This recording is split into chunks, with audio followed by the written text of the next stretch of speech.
All right, guys, happy Sunday. I want to touch really quick. I got a question a couple days ago about making sure you're getting the most bang for your buck out of your legs, specific to glide shot put.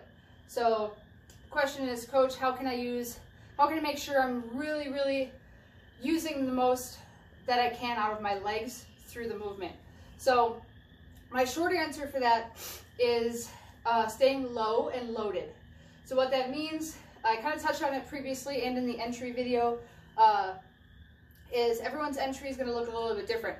But to emphasize the point of staying loaded on your legs. Your legs are no good to you if you are standing or if they're very lightly engaged. So if I'm throwing that direction and I'm here in my entry, staying loaded on that quad and that leg through the whole movement, so that when I get, and I'm not going very far, but I'm just trying to emphasize the point of staying loaded through your entry into your power position, and all your weight is back here. You notice that even if I'm not going full speed, I'm still emphasizing that my torso is over this leg. Everything is loaded here. If you were to stand in that position long enough, you'd start to feel that tension in the upper quad, in that kind of the ball of the hip area. So if you're trying to emphasize explosiveness, maximum potential energy, staying and creating as much tension on your quads as possible is super important for that.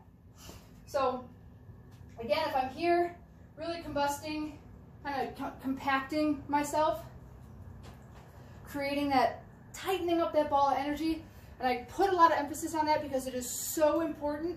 If you think of a spring, or not a spring, if you think of something that you want to push, yeah, a spring would, excuse me, spring would work, but you're compacting it until it's super tight. And what does it want to do? It wants to release. So, you're really compacting your body. What does it want to do? It wants to expand. It wants to release across the circle. So, getting in your starting position, compacting yourself, and really, again, I'm not doing full emphasis here or 100%, but getting across, exploding enough so that you can tuck that foot, and I'm still on it. It is still engaged enough to be effective. So if you're working through a walking throw, so that's where your hips stay, you start squared up. Again, staying in an athletic, active position. Loading up those muscles, creating that tension so that you can explode.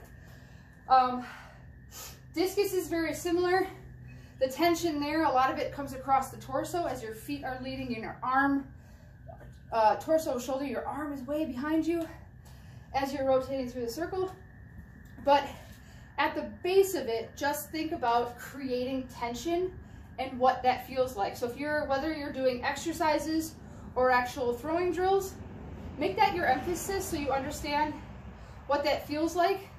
It sucks, it's tiring, but in the long run, you will get more used to it. Your body will be conditioned to that position, and it will feel so natural as you go through the circle. So take your time, getting comfortable, get here. If you have to, make it into a balance drill just so you get used to that tension. Then do this, see what that feels like. Ball up, everything is loaded, my leg is tight, my glutes are tight, shoulders back. Get used to that. Come out of it, reset, play around with it. This is a perfect time to do that. So that when you're in, you get here.